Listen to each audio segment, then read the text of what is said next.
Hello everybody and welcome to a new episode of the Indie Diarist podcast, showing the human stories behind indie game development. I'm Anthony L. Wolf, your loyal Indie Diarist and host, and today with me is David García. I mean, this episode is with David García. This is just the intro as usual, so David isn't with me yet, but he will be in a few seconds. He's one of the people behind the marketing of Poison Pill Games, but also a nice game developer, very lovely. We had a lovely chat around marketing, around the Gangsters, which is their game. So this is going to be a lovely and hopefully useful episode for a lot of you as well. So do stick around until the end because there's a lot of great stuff, especially around marketing, closer to the end of the episode. Before we get into it, I want to shout out to my amazing patrons who are Fishbone Dev and Pelik. Thank you guys so much for supporting me this month too. And the listeners, if you want to support me as well, you can go to patreon.com/theindiediarist and you can find information on my tiers that start from as little as £1.25 per month. And you will gain access to episodes in advance and a lot more stuff. But now let's get into it.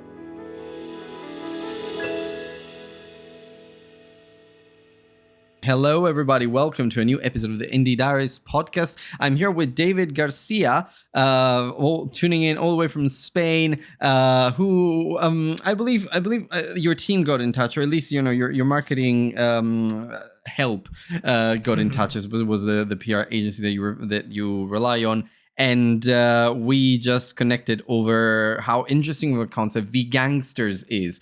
But I don't want to spoil anything. I don't want to say anything about your game. This will all be new to the listeners. So please, David, say a few things about yourself, what you do, where you're based, what you're working on right now, and then we'll get into the episode.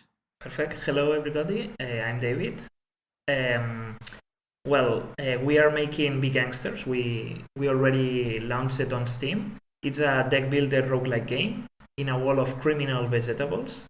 I'm making the marketing and events part. I think that's it. We are based on Barcelona. Yeah, that's more than enough. And I got in touch in the first place because of the concept of Gangsters. It's just so fun. The idea of having like criminal vegetables and you having to arrest them. Of course, I tried the demo for a little bit. We will talk about it later. But first of all, as my listeners know by now, we have a little bit of a icebreaker segment here. So I will start a timer, and in 60 seconds, I'm going to ask you to answer as many questions as we possibly can. Be as concise as possible. You only know one of them, I believe, which is pitch your game in one sentence. So get ready for that one at some point. But when you're ready, we can get started. There will be some quiz game music as well. Wow. Okay. I do my best.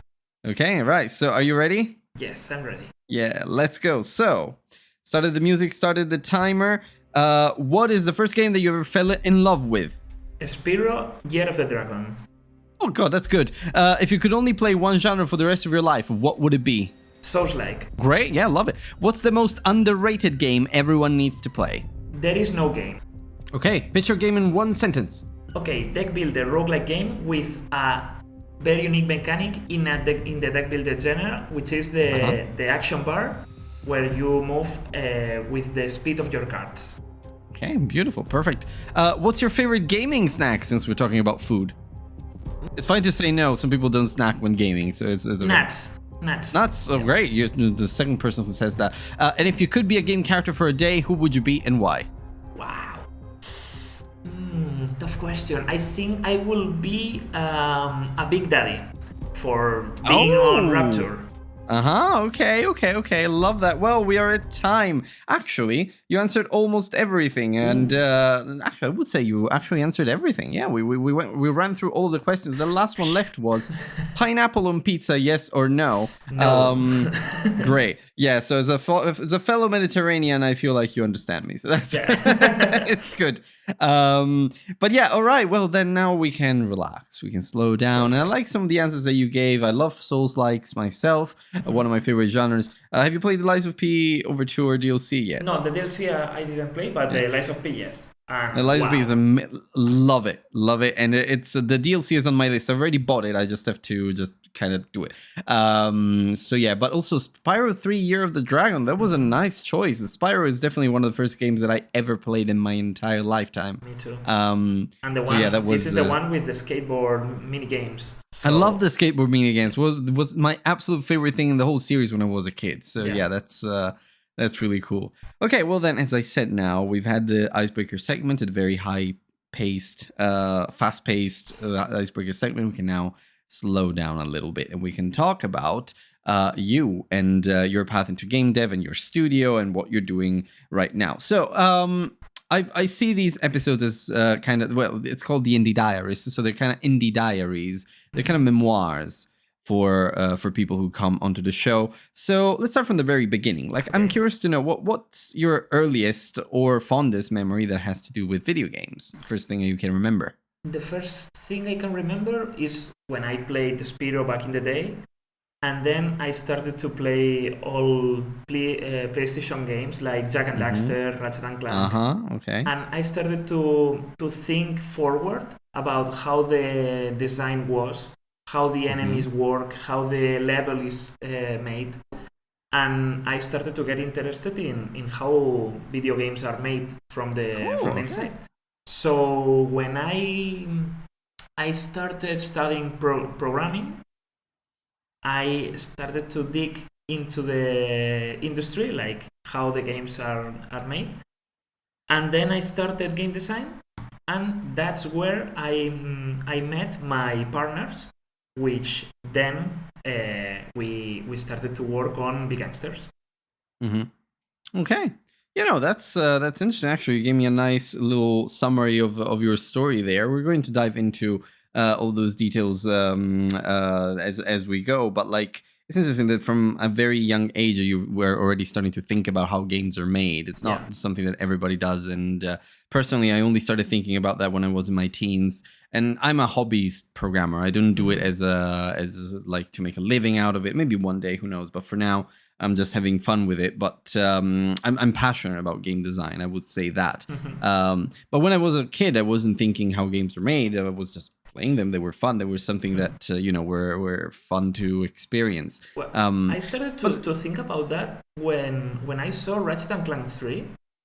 That was going to be my next question. Like, because there's always that moment, isn't there? Yes, I think my moment was Ratchet and Clank 3, because when you already complete all the game, you unlock like the Insomniac Museum, something like that. Yes. Oh, yeah, I remember that. And then you can see like concept arts of early stages of the game and all that stuff. And I was mind blown. Like, this is happening in a video game? At first, I didn't understand what was happening. But then I started to dig and said, oh my God, this is like the actual makers of the game put this on the game for us to see. And I started to dream about, I kind of want in the future make a game and put these kind of things inside my game. So that's my... Yeah, and there are some games that do that. I don't remember it. Right now, there's one clear image in my head of me going through a museum like that, but it wasn't Ratchet and Clank. Maybe it was an Uncharted or... but I don't think Uncharted necessarily has museums. But yeah, I do remember like looking at the 3D models and playing around with them, rotating them and being like, oh, wow, that there's a lot of work that goes into these. Even particle systems, like, I don't know. Yeah, particle systems, exactly, yes. And the concept arts, all of the sketches, they're always so fascinating to see all of those early arts, early pieces of art. So yeah, no, great stuff. So that's actually the first time someone ever mentioned that to me. Like seeing a museum of concepts in game or models in game, and becoming fascinated with the craft. That's really interesting. And well, even before then, like when those early games that you were playing, like Spyro and those very early days, do you think? Of course, you've done a deck builder with criminal gangsters, criminal vegetables now. But do you think those early experiences in games are kind of influencing what you do now? I don't know if they are influencing what I do now, like a game developer, but probably yeah, probably in a very lower way, or in a, I don't know how to say it, but maybe Yeah, like it's, in the background, yes, maybe. maybe Yeah. yeah. Yeah. Yeah, like as a source of inspiration in the background, maybe something that guides you towards the right Yeah. the right path. Okay, no, that's interesting. And actually, there's an interesting point that I realized yesterday. Yesterday, it's not that I discovered it. It has been in my podcast playlist for a while, but it's the Game Dev Field Guide. It's a fellow podcaster. Maybe one day I'll do an episode with him. But his first episode was around finding game ideas. And he said something really interesting that could be inspiring to other people as well, which is it doesn't matter what, I mean, every game builds on what came before. Yeah. So people who put together new ideas and then scrap the bad ideas from the past, they're always doing something new, something unique in its own way. So yes, maybe that is the kind of thinking that you have in your brain. Like you remember the good things from the past, but and you're using them to influence your work now. And try to avoid the bad things that happen in the video games in the past. Yeah, and try to avoid those. Yeah. Exactly, yeah, frustration and also like unbalance, and also as someone who plays a lot of Souls-likes, you know what imbalance is. You can recognize artificial difficulty versus something that is supposed to be challenging, and that is a skill. So yeah. So what would you say? Like, of course, it's been a while since you've been first interested in making games, I suppose. Maybe not so long since you've started making them, but what would you say is a big development challenge you overcome, and how has it changed your way of making games from that point on?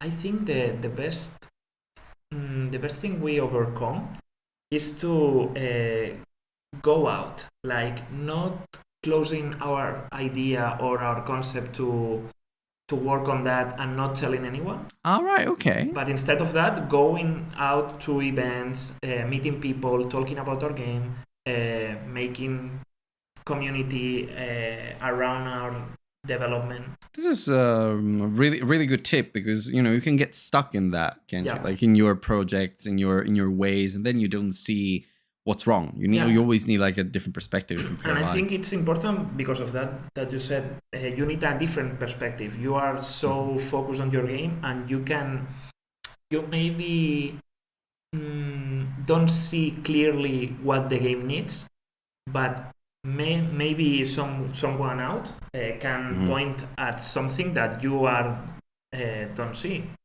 Yeah, no, that's really good advice. Going out to events, meeting people, and honestly, some of the best interactions I've had has been with developers at like booths in conventions and whatnot here in London. So like it's fun to be around other people. You can meet a lot of people who, yes, it is some sort of like exposing yourself to vulnerability and being ready to hear criticism from people. But then as a developer, you also develop the skill to discern what criticism makes sense for a game and what doesn't. Which I suppose is something that you guys learned as well. What and about learning together and such, where did the idea for a bunch of criminal vegetables come from?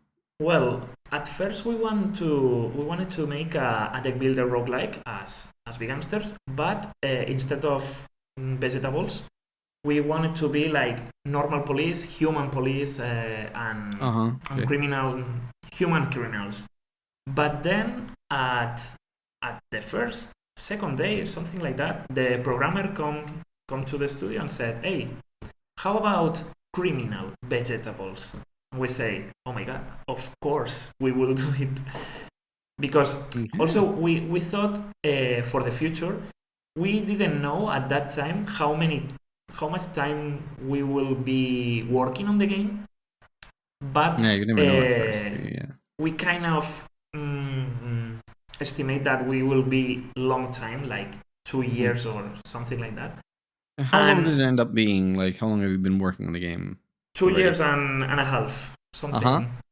And we thought that in the making of the game, we need to have fun making it. And of course, yeah. Of course, we have to say yes to that first idea of making criminal vegetables. And also, we didn't see that concept in any place, so it's kind of like, oh my god, this is the first time people make a game about this type of thing. So that's right. Sorry. Yeah. Well, yeah, no, I mean, I can say that the concept is really, really, really interesting and kind of unique in its own way. So yeah, definitely for sure. But I'm also curious, like, what attracted you to making like a deck builder roguelike? What was the appeal of the game for you guys as a team? For the first time, we thought about the huge game that was Slay the Spire. Oh yeah, well, of course. That game, we were playing that game when we studied game design, and we were fascinated because of the balance of the cards, of the enemies, all. And this was kind of the first inspiration for us, and then we started to make it, just because of we thought that it would be a good game to make our first game, you know. Mm-hmm. Yeah, I mean, it makes sense. Like, I know a lot of developers who start by making a deck builder or roguelike deck builder. They all bring their own unique ideas into it, like unique concepts and such. Like such as in your case. And yeah, no, it is a really good testing ground because you've got very clear cut logic. You've got issues of balance because a lot of challenges to balance at the same time. And also it's a nice ground for art because you can do like lovely illustrations. So the art team has a lot of fun as well. So yeah, that is really cool. And since you've been out and about and just playing, showing your game to people and such, what would you say has been one of the most memorable reactions someone has had to V-Gangsters? The most memorable reaction? Something that you remember? Well, maybe the people used to say that the art is similar to a famous anime, a Japanese anime, which is called Bobobo. Do you know? I never heard of that. It's a man with an afro that attacks with the nose hairs. I don't know how to explain that. Okay. It's so weird. Bobobo. Okay. Oh, right. Yeah. Okay. I see it. I've never seen this before. So people stop by our stand and say, "Oh my god, this is from Bobobo," I can see that. Yeah. The artist loved Bobobo, and it was like crying in tears, like, "Oh my god, thank you so much for comparing me to Bobobo." Yeah, no, that's very lovely. I mean, I think it's always nice when someone finds maybe it was an indirect inspiration. It's not even a given that like your artist was directly drawing from them, but since they love it, then maybe it was again something in the background that absolutely kind of bubbled up to the surface when they were making the art style or thinking about the art style. Okay, yeah, no, that's really cool. What would you say is one like mechanic possibly that you are particularly proud of when it comes to V-Gangsters? Well, the main mechanic, the speed system, which our cards doesn't work with mana or energy. They work with a certain speed of casting, and this speed will show in the action bar. And maybe in one turn you can make 3 actions and the enemy only 1, just because of the speed of the cards that you are using. So this mechanic, we kind of make the whole game around this mechanic. And there are cards that have a certain like passive ability, which are triggered only if you are behind the enemy in the action bar, or if you surpass the enemy in the action bar, or if you are slower than the enemy, if you are faster than the enemy. And I think that's the core mechanic of our game, our unique selling point also, and the most proud mechanic we are. Yeah, it's a very interesting approach to deck builders and such. Rather than one turn at a time, it's really turn based, but you do get like the action bar, so to speak. I had a taste of that, of course, in the demo, but it reminded me a little bit of Child of Light. Is it Child of Yes, Light? Yeah, I yes, think it's Child of Light. Yeah. that was our inspiration. Yeah. Yeah, there you go. So yeah, no, and I love that game. It's a really, really great inspiration. Was amazing back then already. But applied to deck builders, I think it has a very unique flavor. So yeah, well done on thinking about that mechanic. Well, I mean, we are in the core of the episode now. We're in the core of your indie diary and such. And here comes a question that I always ask everybody who comes on the show, because I'm always curious to hear what they say. So obviously, I mean, you were interested in games since a very young age. You started looking into those things when you were young and such, and you started looking into how games are possibly made. Why are you a game developer, David? What is it that drives you forward? Why? Wow. This is something that that you have to dig very deep into what makes you who you are today. Maybe because, well, maybe it's a common thing to say, but just because I've been playing like all my life, I think it's the best way to make that hobby a profession. I don't know. Maybe it's the thing. But now that I've been working 3 years in the industry, I want to continue being part of the industry just because I love the industry. I love how the people work. I love how the connections are made. I love how the things go in events, like people sharing his experiences, and I'm always with my notebook, write it down all the experience I can have. So I love the ecosystem, or I don't know how to say, but the industry itself. Yeah. The industry itself. The indie industry, because I don't know the AAA industry. So. We unfortunately, something really bad happened to the AAA industry just yesterday with all the layoffs from Microsoft and whatnot. Yeah. I mean, this episode will come out later in July, so by then it will be old news. But yes, it wasn't pleasant. No. More studio closures and whatnot. So layoffs. Yeah. Layoffs and such. So well, anyway, that's AAA for you right now. But it's a great answer actually, and you'll be surprised to hear that I don't think anybody has ever said this to me before. Oh. Usually, I get answers in 3 buckets, and I've said this recently to Babbleable Games as well. During another episode, but like I usually get answers in 3 buckets. One is someone who says it's the only thing I can and want to do. I feel like I was born for it. 2 is someone that says it's a beautiful art that blends every other art together. So like music and art and programming and that. And the third answer is usually because I love making things that others can enjoy, and I love making experiences for other people. I suppose you have a little bit of all 3 of them in yourself, but you're prevalent. Probably every game developer has a little bit of those. Well, for you, the prevalence is meeting people, the industry. It's the first time that I hear that. And also that point about turning a hobby into a profession, which many people underestimate. Like it's you are doing something that you love and you're turning it into a way to make a living. Yes. When it comes to creative things, it's so difficult. And if you are doing it, that is, you're one step above a lot of people. Who unfortunately will end up being always unhappy with their jobs. Yeah. But yeah. Right. Well, then, I mean, we're near the end, actually. This has been a lightning fast episode, and it's been lovely having this chat with you. But I have just a couple more questions for you, and then one is, what's been the toughest part of your journey so far, do you think? And how did you push through it? Okay, the toughest part of the journey, I think it's marketing.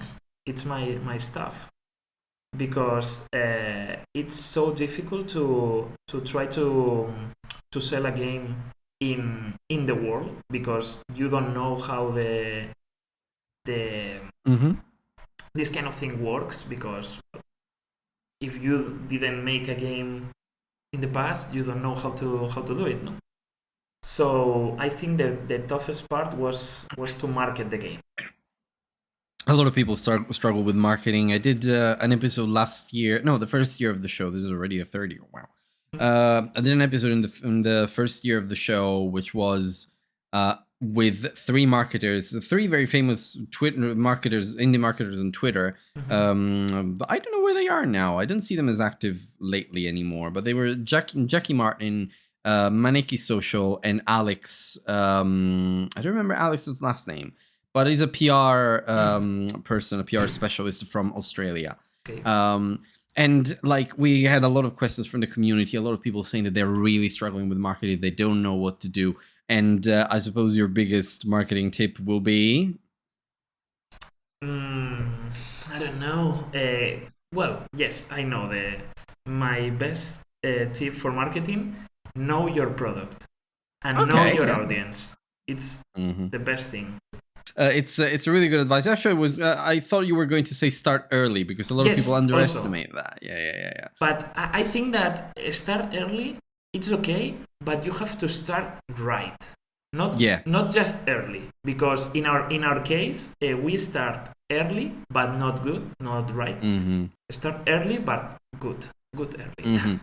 No, but I agree. I mean, knowing your product especially is a tough one because like you need to know what makes your product stand out. Yeah. In your case, you're really good at articulating that, the unique selling point of the Gangsters is the speed mechanic.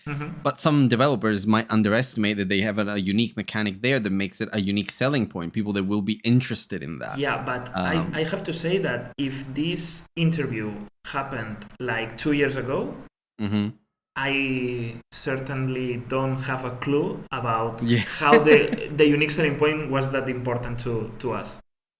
It's always like that, isn't it? So yeah, no, that makes total sense.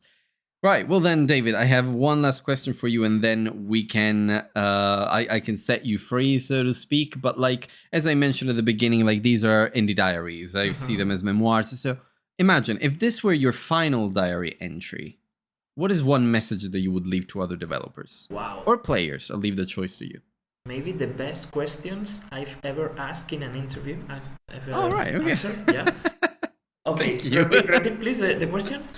Yeah. So if this were, well, thank you for that. First of all, if this were your final diary entry, what is one message that you would leave for players or fellow developers? The choice is yours. Okay. I think I will put. The best important thing is to make it short, make it beautiful, make it matter in the market. I think that's the three tips, the final short, tips in my diary. Yeah.